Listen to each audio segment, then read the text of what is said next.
사실 오늘 본문 말씀으로 설교를 준비했는데요.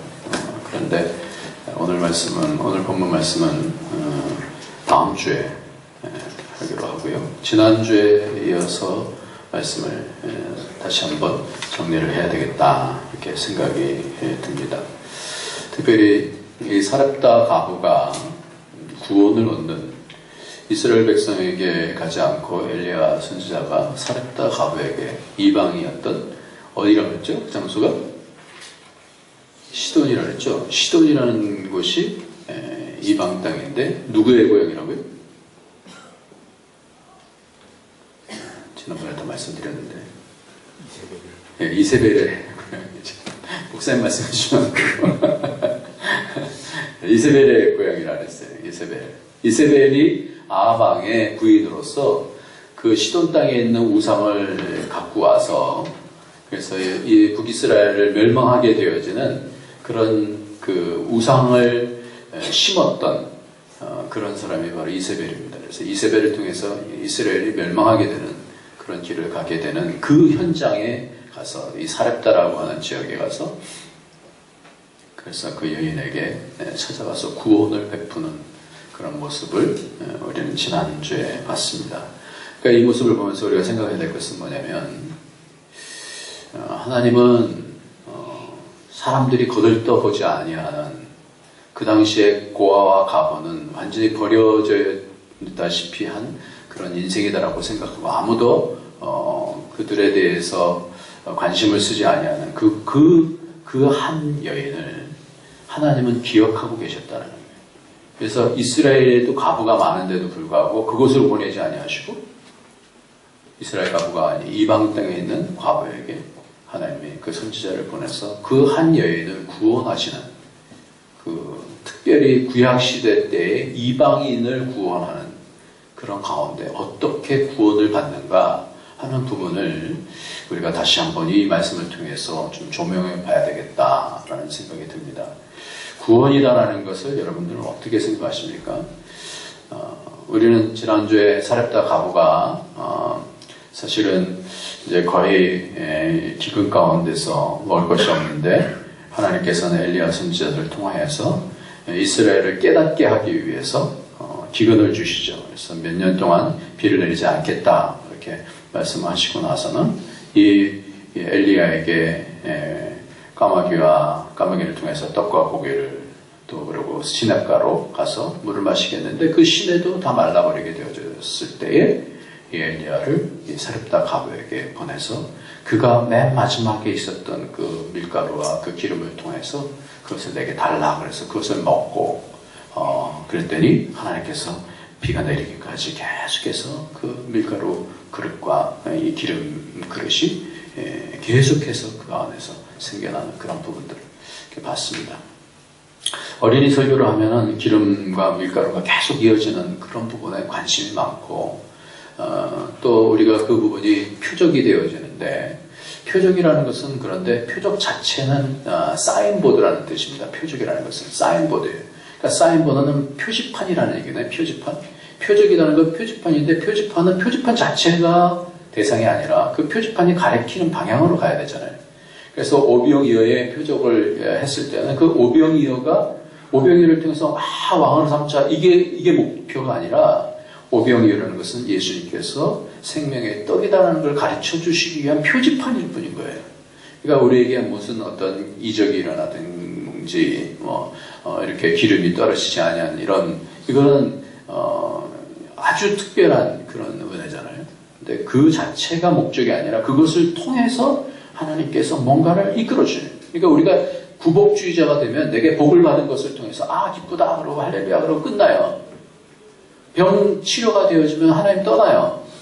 근데 그것이 아니라 그것을 통해서 하나님께서 우리의 생명을 주관하시는 분이시다라는 사실을 알고 그 구원을 이룰 때까지 가는 그것이 우리에게 중요한 부분이 아닐까 이렇게 생각합니다. 이 사렙다 가부에게까지 가서 이렇게 기름과 밀가루가 떨어지지 아니했다는 것을 얘기하는 것은 하나님께서 그를 복 주셨다 이것으로 끝이 아니라 이것을 얘기하는 것은 바로 이 멀리 있는 이방인에게도 하나님께서 구원을 베푸시는데 구원이라는 게 도대체 뭐냐라는 것을 말씀해 주고 있어요. 우리 이 땅에서 복받기 위해서 믿는 거 아니잖아요. 물론 하나님께서 우리에게 복 주시길 원하시지만, 그러나 이 세상이 우리는 끝이 아니기 때문에, 이 세상 복으로 우리는 끝날 사람 아니기 때문에, 이 세상 복을 통하여서 하나님께서 원하시는 것이 있다는 거예요. 그것을 행하지 않으면 세상 종교나 다를 바가 없는 것이라는 거죠. 그래서 우리가 이 사렙다 과부가 구원 얻는 그 첫 번째에 있어서 중요한 것은, 다음 주엔 두 번째 중요한 것을 얘기합니다. 구원이라는 것을 얘기할 때 첫 번째 중요한 것은 이 멀리서 있는 그러니까 이방인에게 가서 사렙다 과부에게 얘기했을 때, 이스라엘 사람 선지자가 딱 왔을 때 자기 맨 마지막 남은 그 떡 하나 만들 수 있는 그걸 가지고 그거를 먼저 엘리야에게 주는 하나님의 말씀이라는 것을 알고 그것을 받아들였을 때 그 가정의 구원이었다라는 거죠. 그러니까 첫 번째의 중요한 부분은 뭐냐면, 구원의 첫 번째 중요한 것은 하나님의 선지자를 어떻게 했어요? 영접한 거예요. 생명 걸고 영접해서 그 하나님 말씀에 순종해서 그것을 만들어서 그 하나님의 선지자에게 주었던 거예요. 하나님의 말씀이기 때문에 그것을 따라서 순종했던 거예요. 그러니까 그것을 통해서 그 가정의 구원을 받게 되어주고, 오늘 본문은 그런데 그 다음에 있는 것은 뭐냐면, 그의 아들이, 과부의 아들이, 사랑한 독자 아들이 죽었어요. 그것은 또 하나의 구원의 문제인데, 그건 다음 주에 하더라고요. 먼저 오늘 첫 번째 구원이라는 것은 뭐냐면, 첫 번째로 특별히 이방 땅에 있는 사렙다 과부에게 있어서 이 구원, 그리고 우리에게 있어서 이것이 구원이 도대체 뭘까? 오늘 구원에 대한 부분은 바로 영접에 대한 부분이라 그랬어요. 영접하는 것이다. 생판 모르는 사람이 와서 자기 생명과 같은 것을 맨 마지막에 남은 그 떡 하나를 달라고 그럴 때, 하나님을 영접하듯이 이 선지자를 영접하고 그 말을 받아들였을 때 그가 구원을 얻었다는 것이죠. 예수님께서 이 말씀을 지난주에 말씀드린 것처럼 누가복음에서 말씀하는 것은, 예수님의 고향에서 복음을 전하는데, 복음을 열어서 처음부터 시험 받으시고 나서 복음을 열어서 고향에서 전하시는데 받지 않는 거예요. 그래서 선지자 고향에서는 다 배척을 당합니다. 왜냐하면 뻔히 안다 이거예요. 나 저 사람 알아. 저 사람 요셉의 아들 아니야. 그런데 그러면서 하시는 얘기가, 사렙다 과부는 그렇게 하지 않았다. 이방인인데도 불구하고 영접했다라는 거예요. 그래서 구원의 가장 중요한 부분은 첫 번째가 뭐예요? 영접하는 거예요. 받아들이는 거예요. 하나님의 말씀으로 받아들이고, 하나님의 사람을 하나님의 사람으로 받아들이는 그것이 구원의 첫 번째. 근데 사람들은 처음부터 사람을 받아들이기 쉽지 않잖아요. 모르는 사람한테 자기의 마음을 확 열어서, 그렇게 마음을 열어서 그 사람을 받아들이지 않죠. 영접이 그게 쉬운 얘기가 아닙니다. 그런데 오늘 요한복음에서도 말씀한 것처럼, 영접하는 자, 곧 그 이름을 믿는 자들에게는 하나님의 자녀가 되는 권세를 주셨으니 그랬어요. 이제 크리스마스입니다. 예수님께서 이 땅에 오셨을 때 메시아를 그렇게 많이 기다렸던 그런 사람들이 다 영접할 줄 알았죠. 그런데 메시아를 기다렸던 사람들이 다 영접하지 않았습니다. 유대인들은 오히려 핍박해서 예수님을 십자가 못 박았습니다. 그러니까 이 영접이다라는 게 이게 쉬운 문제가 아니라는 거예요. 예수님을 내 마음속에 문을 활짝 열고 이분이 나를 구원해 주실 분이다라는 사실을, 우리는 이 땅을 살면서 계속해서 사람을 재죠.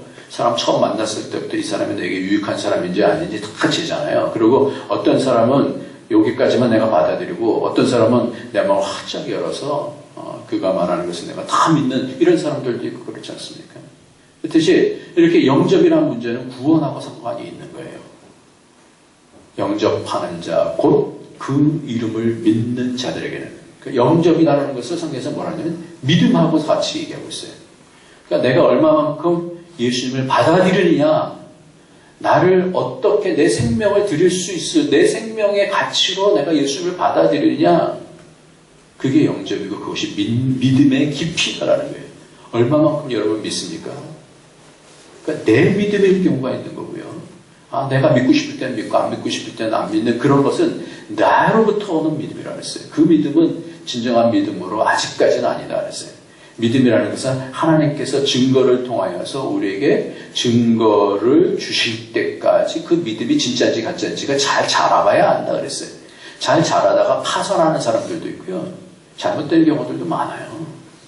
요즘 보면 얼마나 많은 사람들이 믿음에서 떨어져 나가는 사람이 있는지 몰라요. 그건 왜 그래요? 믿었다고 그러지만 자기식의 믿음이기 때문에. 그리고 내가 조금만 받아들이고 그 영접하는 부분들이 완전히 의탁하는 데까지 가지 않는 거예요. 신뢰하는 데까지 가지 않는 거예요. 그러다 보면 그 믿음이 이 영접의 문제에서 걸리게 되어집니다. 이승철이라는 가수가 독도에서 탈북자 학생들과 함께 합창을 했어요. 그래서 그가 어떻게 된 줄 아세요? 일본에서 어떻게 됐어요? 일본에서 이승철이라는 가수를 입국거부 했습니다. 그게 뭐예요? 영접하지 않는 거예요. 받아들이지 않는 거예요. 영접이라는 건 리시브라고 하는 단어인데 받아들이지 않는 거예요. 또 중국에 있는 모 가수가 한국에 들어올 때 어떻게 못 오게 하잖아요. 받아들이지 않는 거예요. 우리가 어떤 사람들에 대해서 받아들이기도 하고 어떤 사람을 받아들이지 않기도 하는 이 문제를 성경은 믿음이다라고 그렇게 얘기를 하고 있어요.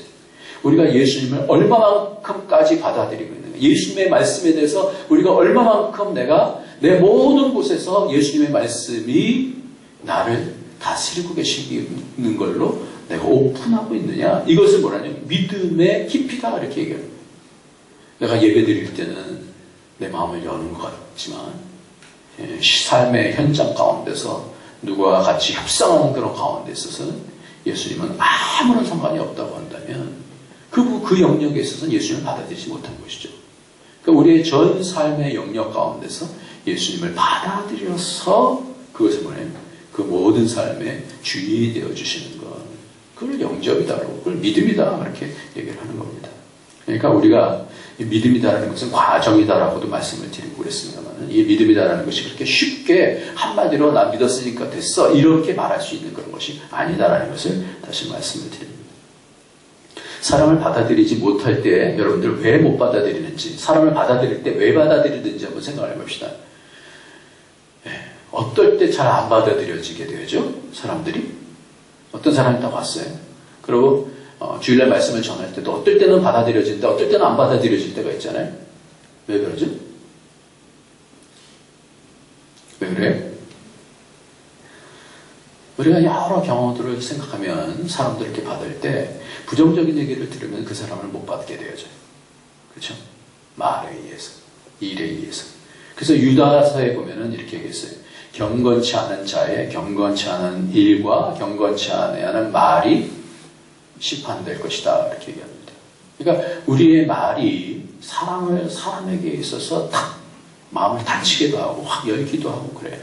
그러니까 우리가 어떤 말에 대해서 어떤 일에 대해서 잘 분별하지 않으면 그것을 통해서 영향을 받게 되어지면 어떻게 하나님 말씀이 안 들려지기도 하고 그것을 활짝 열어서 기쁨으로 받기도 하고 그래요. 그러니까 옆에 있는 사람들이 기쁨으로 받아서 간증하게 되면 내 마음도 그 말을 통해서 활짝 마음이 열려지잖아요. 그러니까 이 영접이라는 것은 말하고 상관이 참 많은 것 같습니다. 그래서 오늘 이제 성탄절 때 많은 사람들이 나는 받을 거야. 나는 메시아를 기다렸으니까 이제 예수님이 나타나면 받을 거야. 그런데 받지 못했어요. 예수님이 누군지도 몰랐어요. 이 시간에 여러분들이 예수님이 어떤 형태로 딱 오셨다고 보세요. 만약 2000년 전이라서 어린 아기의 모습으로 딱 왔을 때 이분이 예수님인지 어떻게 아시겠어요? 여러분 어떻게 분별하시겠어요? 나는 예수다 그럴 거 아니잖아요. 어린 아이니까. 어떻게 알겠어요? 얼굴에서 막 빛이 쫙 나오나요? 어떻게 예수님인지 알겠어요? 어떻게 예수님을 어떻게 영접하겠어요? 참빛고 세상에 와서 각 사람에게 비추는 빛이 있었나니 이 빛은 뭐예요? 영적인 빛을 얘기하는 것이죠. 그가 세상에 계셨으면 세상은 그로 말미암아 지은 바 되었을 때 세상이 그를 알지 못하였고 자기 땅에 오며 자기 백성이 영접지 아니하였으나 영접하는 자고 그 이름을 믿는 자들에게 하나님의 자녀가 되는 권세를 주셨다 그랬어요. 그러니까 예수님의 말씀이 무엇인지에 대한 빛이, 영적인 빛이 내 속에 확 들어와야 예수님을 내가 받아들일 수 있는 거예요. 예수님을 점점점 더 알아갈 때야 왜? 예수님을 내 영역 가운데서 더 예수님을 신뢰하게 되고 더 열어놓게 되어지는 거예요. 그러니까 믿음의 깊이는 하나님의 빛이, 말씀의 빛이 쫙 임해서 그 말씀이 열려지게 되어지고 영적으로 열려지게 되어질 때 그때 예수님 이 자리로 오세요. 내가 지혜가 없어요. 예수님의 지혜, 참된 빛된 지혜가 예수님께 있어요. 예수님에게 오세요. 내게 가르쳐 주세요. 사모하게 되어지고 기도하게 되어지고 구하게 되어지고 찾게 되어지고 그렇게 되어질 때 우리가 온전한 믿음으로 가게 되는 줄 믿습니다. 그러니까 우리가 점점 그 영적인 빛이 내 속에 임해서 보여주고 그것을 받아들이게 되어져야 돼. 이 영접에 대한 문제예요. 영접. 이 영접이 참 중요한 건데요. 예수님의 빛이 오고 예수님을 점점 알아가고 그래서 아는 만큼 내가 더 순종하게 되어지고 이게 이 땅에서 끝나는 것이 아니구나. 우리의 순종이 이 땅에서 끝나는 것이 아니라 영원한 세계까지 가는 하나님의 복의 근거인데 내가 이때 이 기회를 놓치지 말아야지. 그렇게 되어질 때 그게 믿음이고 그것이 신뢰고 그것이 주님을 영접하는 길이지 않겠어요. 그런데 예수님께서는 우리에게 영접을 이렇게 하게 하면서 한번 성경을 한번 보여주세요. 예수님의 얼굴로만 예수님으로만 딱 나타나시지 않아요. 네. 성경을 보여주세요. 네. 그 앞에 네. 또 누구든지 시작. 그대의 이 작은 자 중 하나에게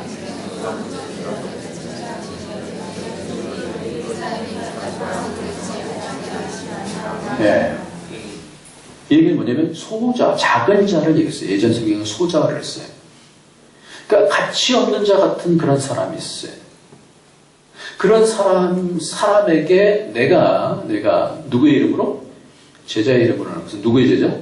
예수의 제자. 예수님의 얼굴을 가지고 예수님의 이름 때문에 내가 그 사람을 예수님이 마치 그 소자에게 대하듯이 그렇게 나도 그 사람의 그 소자의 어떠함을 바라보지 않냐고 내 무게중심이 누구냐면 내가 제자의 이름으로 예수의 이름으로 작은 자 중 하나에게 냉천 그릇이라도 줄 수 있으면 결단코 상을 잃지 않겠다 그랬어요. 지금 이 과부 같은 경우도 마찬가지입니다. 과부에다가 이방인은 이스라엘 사람들이 개라고 취급하는 그런 사람들. 그런 사람한테 가서 말씀을 전하는 거예요. 네. 여러분들, 그렇게 이 말씀이 나온 것이 뭐냐면, 예수님께서 형제들한테 얘기해도 형제들도 믿지도 않았어요. 형제들이 요한복음에 보면은 빈정거렸어요. 아니, 자기를 무슨 메시아라고 밝히려면 바깥에 나가서 어떻게 해야지 그러면서 이렇게 빈정거리고 그럽니다. 믿지 않았어요. 그 예수님의 제 동생이었던 유다 같은 경우도 나중에 믿게 돼요. 그래서 내가 예수의 종이다라고 이렇게 얘기하는데 예수님하고 살 때는 너무나 가까우니까 너무나 친하니까 뭐예요? 뭘로 보는 거예요? 내 형인데 그렇게 보는 거예요. 당연히 고향의 사람들은 어떻게 보냐면 내가 요셉의 아들인 줄 내가 아는데 이렇게 해야 되는 거예요. 그래서 가족 전도 가운데서 가장 어려운 부분들이 뭐냐면 가족 전도가 어려워요. 다 아니까. 그러니까 아내가 무슨 전도를 하면 뭐라 그래요? 남편들이 뭐라고 그랬어요? 우리 유건성 씨 뭐라 그랬어요? 아내가 전도하면 뭐라 그랬어요?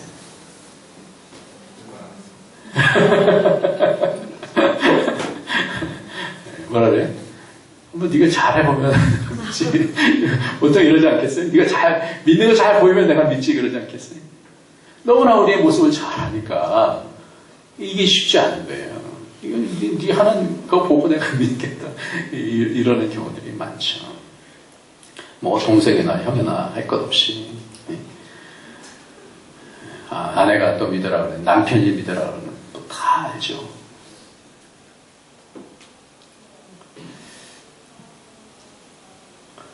그래서 이 받아들이는 것이요, 참 쉽지가 않은 거예요. 가정 안에서도요. 가정 안에서도 부부가 서로 처음에 이제 결혼하면서부터 뭐 합니까? 주도권 잡기 위해서 그래요. 다 열지 않아요. 그래서 처음에 아담과 하와에게 저주를 주는데, 그 저주가 뭐냐면 여자가 남자를 사모하고 남자가 여자를 지배할지니라 그렇게 해서 그 저주거든요. 그러니까 마음을 활짝 열고 그 모든 말에 대해서 순종하고 기뻐하고 이러질 않고 어떻게 해서든지 내가 그 위에 있어야 되겠다라는 그런 생각을 하는 거예요. 그래서 자신의 어떤 부분을 통해서 뭔가 내가 사모한다는 것도 지배한다는 건데,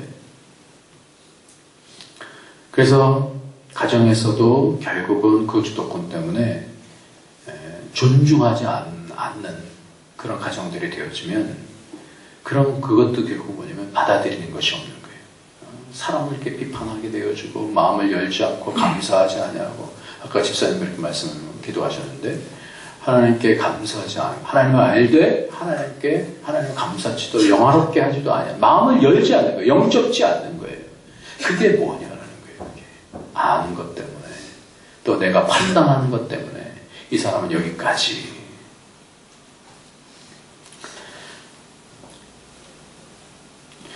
여러분들 자녀가 좋은 거 이렇게 뭘 잘하면은 누구 닮았다고 그래요? 네? 누구 닮았다 그래? 네. 그럼 좀 아직 못하고 그러면 또 누구 닮았다 그래? 네.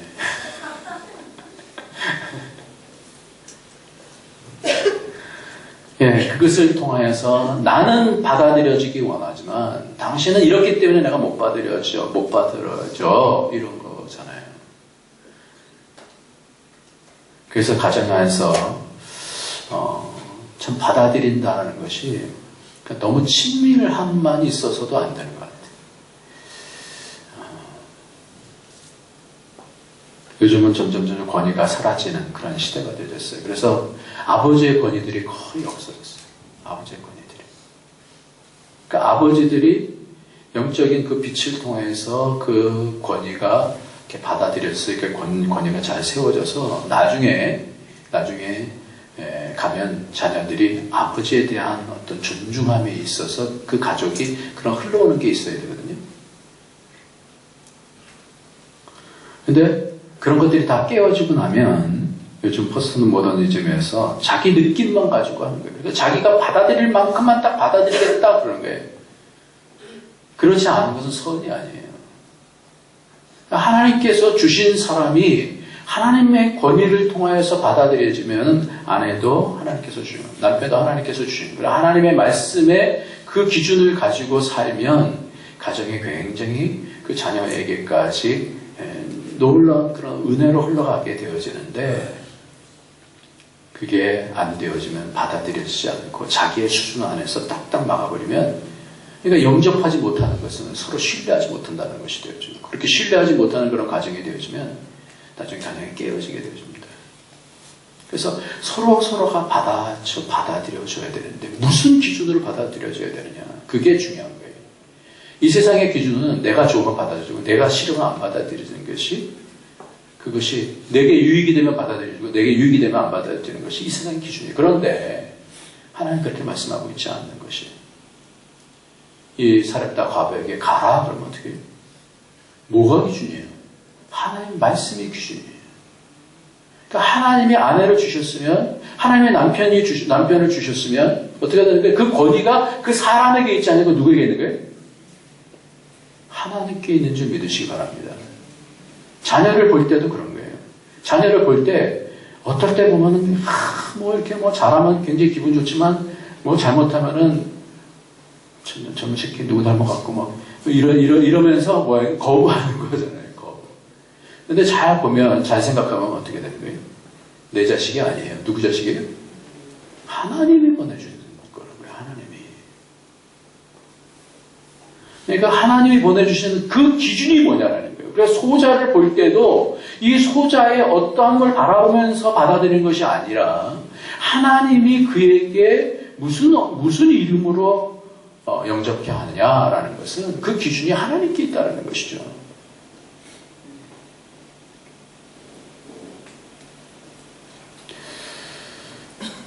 그래서 우리가 잘 생각해야 되는데요. 사람에 대한 생각을 나는 내 기준으로 내 의를 가지고 하는가.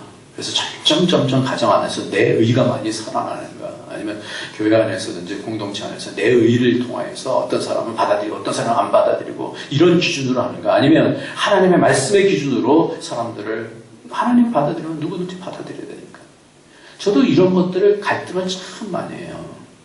전에 교회에서 이런 때가 있었어요. 제가 부목사로 있으면서 수석 목사로 있었는데 강도사님이 저보다 나이가 많고 오래 있었어요. 근데 그 강도사님이 빡 하면 시비를 하는 거예요. 왜냐면 제가 늦게 왔으니까. 그래서 한 번은 대판 제가 싸웠어요. 대판 싸우고 났는데 싸우고 나서도 마음이 좀 찜찜하죠. 왜냐면 내가 옳다라고 생각하니까 이제 이렇게 했죠. 그때 그날 사모님이 오시더니, 그분 이제 러시아선 변호사로 갔는데, 사모님이 오시더니, 목사님, 미안해요. 제 남편이 다혈질적인 혈기가 많아갖고, 걔 막 그래요. 근데 목사님, 용서하시고, 제가 목사님 위해서 평생토록 기도하겠습니다. 그런 거예요. 그래서 마음이 그때, 내가 참, 마음이 미안하기도 하고, 그런 가운데서 기도를 하는데, 하나님께서 제게 마음을 주시는 말씀이 뭐냐면, 내가 그도 사랑한단다. 이런 마음을 주시는 거예요. 펑펑 울었어요. 내가 뭔데? 하나님이 사랑한다 그러는데 내가 그동안 내 종이다 그렇게 말씀하는데 내가 무슨 뭘 가지고 내가 판단하겠는가? 그러니까 판단이라는 게 이게 굉장히 사람을 받아들이기도 하고 거부하기도 하고 받아들이기도 하는데 이 판단이 굉장히 중요하다는 거예요.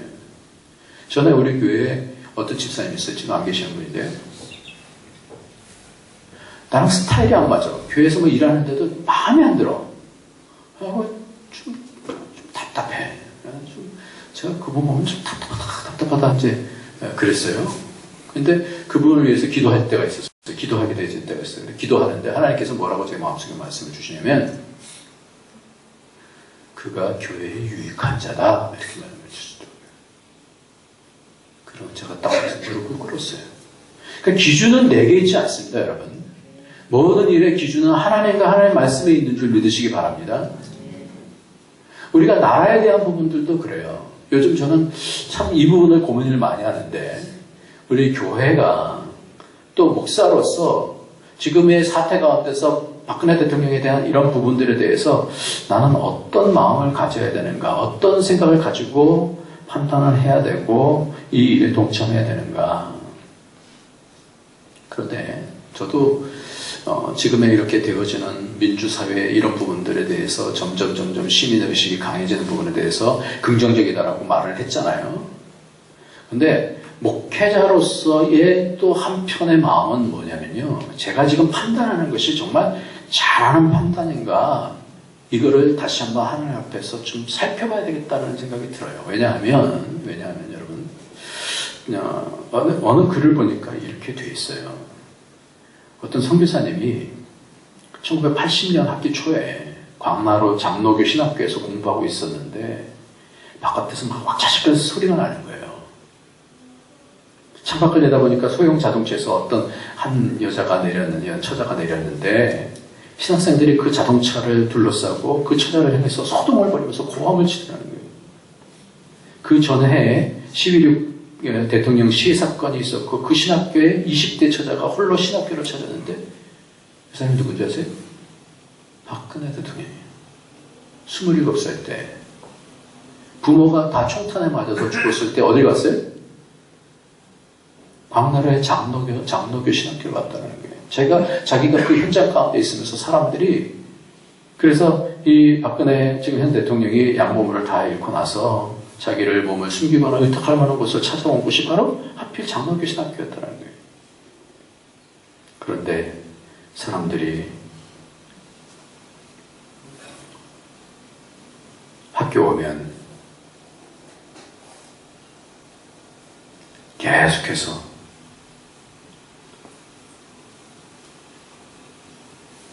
당신이 왜 왔냐? 당신 같은 사람이 여기 왜 오냐? 계속해서 그렇게 등교할 때마다 학생들이 지속적으로 소동을 일으켰어요. 그래서 얼마 후에 그만뒀대요. 기독교 교육 대학원에 입학했다고 합니다. 저는 이 얘기를 들으면서 그런 생각을 했어요. 그 개인이 독재자의 딸이건 나와 정치적 견해가 달리하건 관계없이 그 사람이 하나님 앞에 서고 말씀 앞에 설 수 있는 기회를 우리가 막을 수 있나? 그런 자격이 있나? 이런 생각이 든 거예요.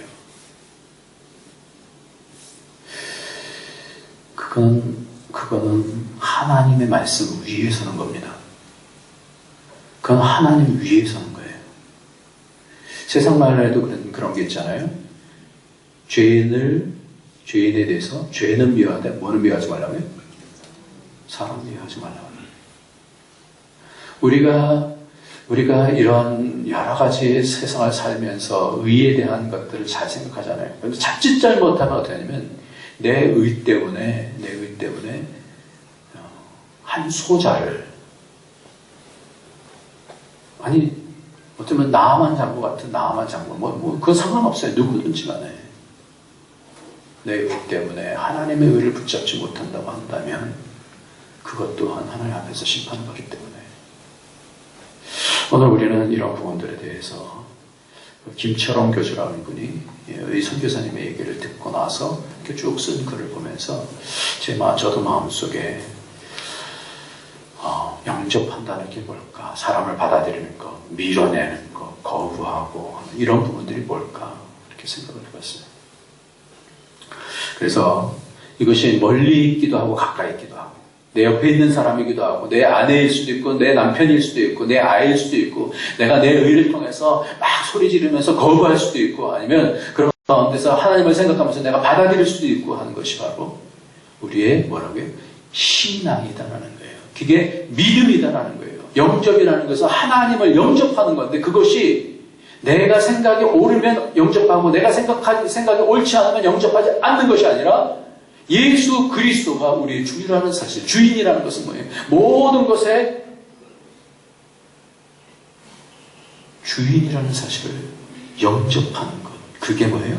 그게 믿음이라는 거예요. 영접하는 자, 곧 그 이름을 믿는 자들에게는 하나님의 자녀가 되는 권세를 주셨다 말씀하고 있습니다. 그러니까 우리는 세상의 어떤 기준하고 달라요. 믿음의 사람은요, 세상의 기준하고는 다르게 살아야 돼요. 어떻게 살아야 돼요? 이게 하나님이 어떻게 생각하실까? 우리는 그리스도와 함께 십자가에 못 박혀 죽은 자들인 줄 믿으시기 바랍니다. 그러니까 이런 모든 것을 판단할 때 기도해야 되는 거예요. 하나님. 그런 가운데서 하나님께서 주시는 사인들을 받으면서 거기에 어떻게 믿어 순종하게 되어지는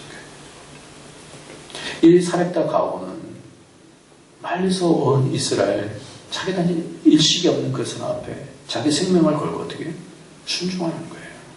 믿는다라는 것은요, 그 말을 하나님 말씀으로 다 받아서 그것에 대해서 순종하는 것을 얘기하는 거예요. 우리가 하나님을 믿는다는 것은 하나님 말씀이 그러면 내가 100번, 1000번 보라도 하나님이 그렇다 그러면 그런 줄 믿으시기 바랍니다.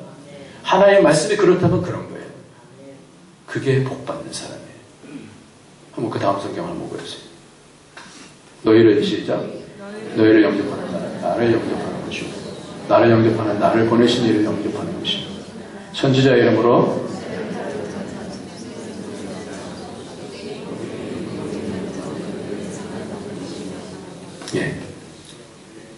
이 내용을 사실은 잘 이해가 잘 안 됐어요. 뭔가 어렴풋하게 이해는 가는데 선지자 이름으로 선지자를 영접하는 자는 선지자의 상을 받는 이게 뭘까요? 선지자가 왔는데 이 사람을 선지자로 생각 안 하는 거예요. 자기 판단은 이 사람은 어쨌든 간에 무슨 일이 있었든지 간에 선지자 내 기준에는 당신은 선지자의 수준이 안 돼. 그러고 영접지 않으면 상을 놓친다는 거예요. 이 권세가 누구에게 있다는 거예요? 선지자의 권세가 그 사람에게 있지 않고 누구에게 있다는 거예요? 그 보내신 하나님께 있다는 겁니다. 그러니까 우리의 모든 기준은 나에게 있지 않아요. 사회에 의해 있지 않아요. 우리의 모든 기준은 하나님께 있는 줄 믿으시기 바랍니다. 하나님이 그렇다면 그런 거예요. 하나님이 그렇다면 그런 거예요. 하나님 말씀이 그렇다면 우리 그래서 모든 근거를 어디서 찾아야 되냐면 나에게서 찾지 않고 세상에서 찾지 않고 누구에게 찾아야 돼요? 하나님 이게 옳습니까? 이걸 찾아야 돼요. 내가 100번 오라도 하나님께 다시 물어봐야 돼요. 왜? 나는 어떠니까? 연약하니까. 우리의 의는 무화과 나무 잎사귀 같아서. 그 우리 영접의 문제가 이렇게 심각한 문제더라고요. 제가 목회자로서의 딜레마가 있어요. 이 딜레마는 뭐냐면 지금 목회자는 한국에서도 여기서도 마찬가지로 하도 목회자들이 뭐 이상한 일들이 많으니까 뭐 또 언론에 얼마나 많이 나오는지 뭐 당연히 나오죠. 목회자가 이따위 짓하고 뭐 그랬으니까. 그렇게 되면서 그러면서 어떻게 해요? 목회자라고 하는 사람들을 다 어떻게 돼요? 믿을 수 없는 존재가 되어졌어요. 그건 저를 향해서만 얘기하는 그런 부분을 얘기하고자 하는 건 아니고요. 이게 결국은 교회에 상을 받지 못하는 결과가 되겠구나. 교회가 무너지는 어떤 그런 계기가 되겠구나. 사단은 이걸 통해서 굉장히 좋아하겠구나. 이런 생각이 드는 거예요. 왜 그래요?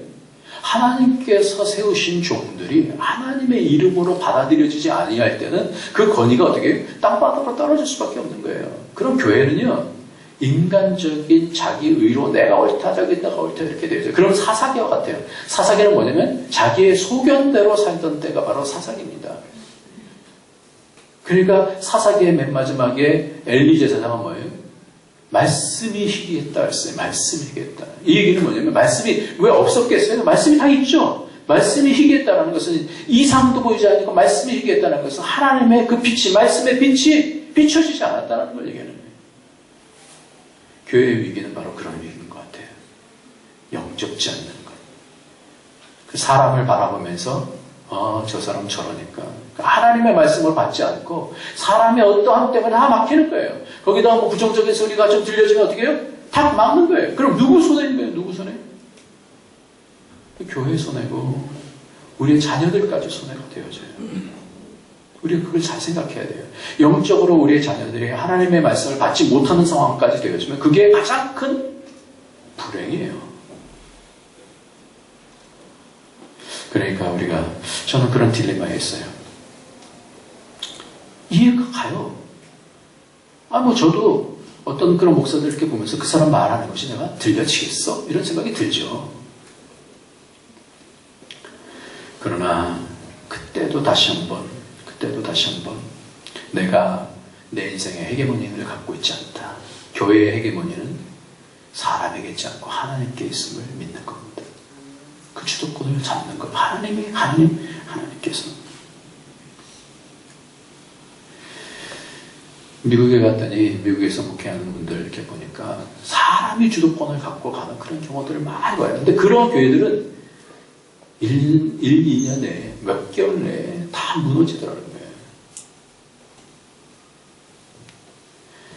그래서 세상에서는 자기의가 많은 사람, 법 없이 산다는 사람들은 예수 믿기가 어려워집니다. 왜 그러냐면 영접하기가 쉽지 않아요.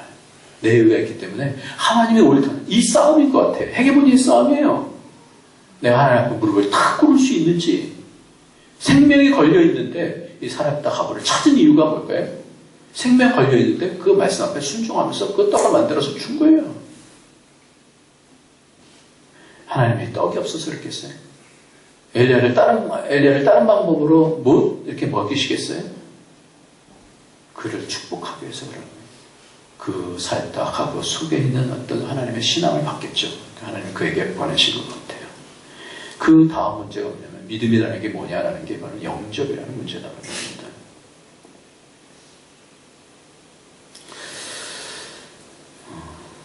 그래서 목회자도 시대의 딜레마에 빠져 있습니다. 이런 우리의 자녀들이 결국 우리 아들 보니까 학교에 1%에 1% 자기밖에 믿는 사람이 없는 거예요. 실제로 그러겠어요? 그렇게 믿던 사람들이 많은 자녀들인데 그렇게 믿는 사람들이 한 명도 없어. 벌써 이렇게 될 수 있겠어요? 왜 그럴까요? 그게 뭐예요? 믿음은 내 고집이 아니라 믿음은 영접의 문제다라는 것이 그 부분이 걸리기 때문에 내가 하나님의 말씀에 대해서 순종하는 것, 받아들여야지. 순종하는 것, 하나님의 권위에 대해서 순종하는 걸 받아들여야지. 미운 남편 순종할 수 있겠어요? 믿는 사람은 순종해야 돼요. 왜 순종하는지 아십니까? 하나님 말씀이기 때문에 순종해야 되는 거예요. 아멘? 남자들만 아멘 하지.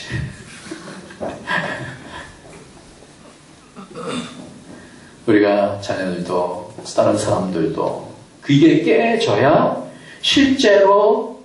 우리가 실제로 연약한 자들에 대해서 실제로 섬길 수가 있어요.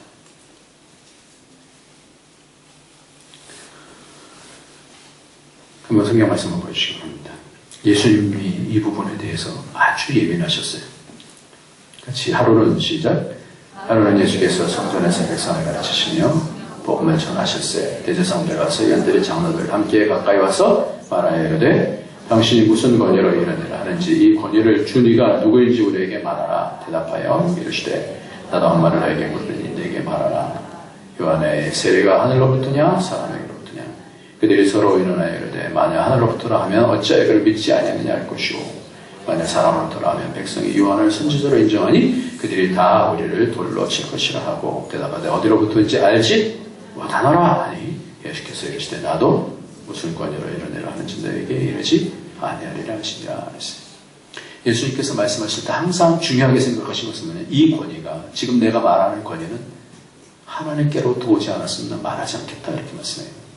하나님이 일하시니 내가 일한다 이렇게 말씀해요. 모든 것이 다 항상 하나님께 주님께서 다 잡으신 것은 뭐냐면 하나님의 말씀과 이것이 하나님께로부터 온 것인지 아닌지에 대해서 예수님께서는 그것을 증거하셨어요. 누가복음 20장 그 다음부터 보여주세요. 그들을 보시며 시작.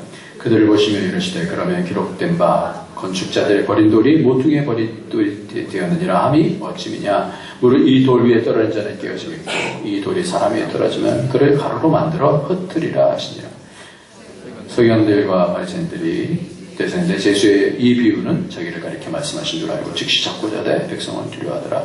이에 그들이 엿보다가 예수를 총독의 다스림과 관세 아래 넘기려 하여 정탐을 보내어 그들로 스스로 의인인 체하여 예수의 말을 책잡게 하니 그들이 물어 이르되 선생님이여 우리가 아노니 당신은 바로 말씀하시고 가르치시며 사람을 외모로 취하지 아니하시고 오직 진리로서 하나님의 도를 가르치시나이다.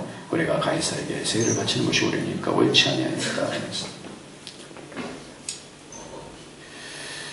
깨어지지 않으면 하나님 말씀 앞에 깨어지지 않으면 그러면 이 바리새인과 서기관과 대제사장처럼 그렇게 예수님을 잡는 자가 되어집니다. 하늘나라부터 온 권위가 받아들여지지 않고 호기심으로 혹은 책잡으려고 할 때 예수님께서는 능력을 행하시지 않았어요. 피해 가셨어요. 자기를 무릎 꿇고 하나님의 은혜를 구하는 자에게 하나님의 능력과 은혜가 임하는 줄 믿으시기 바랍니다.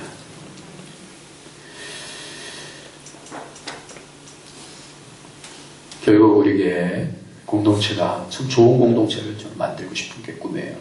하나님께서 그런 마음을 주셨어요. 그래서 내년은 그 여러 사람들을 통해서 우리 안디옥교회 보면 다른 데서 바라보면서 안디옥교회 같이 되고 싶다. 이런 말을 좀 들었으면 좋겠다. 그래서 정말 우리 교회 안에서 서로가 서로를 받아들이고 좀 기뻐하고 그래서 따뜻하고 행복하고 이랬으면 좋겠어요. 한번 옆 사람 한번 보세요. 반갑습니다 한번 해주세요.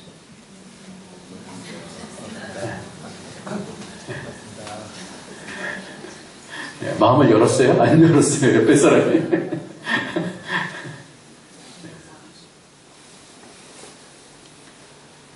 우리가 상대방이 열면 나도 열게 되어져요. 그죠? 내가 열면 상대방도 열게 되어져요. 그럼 어떤 공동체가 돼요? 기쁨의 공동체가 되는 거예요. 믿음이라는 것은 다른 게 있지 않고 영접에 있더라고요. 하나님을 영접하고 그 그 영접한 것을 가지고 사람을 영접하는 이게 믿음이다. 성경은 이렇게 말씀하고 있습니다. 때로는 우리가 사람을 볼 때 영접하고 싶지 않은 사람들도 있어요. 때로는 고난이라고 하는 그런 포장지로 오는 선물을 보면 열고 싶지 않을 때가 있어요. 그러나 하나님은 내게 붙여주셨으면 선하게 인도해 주실 줄 믿습니다.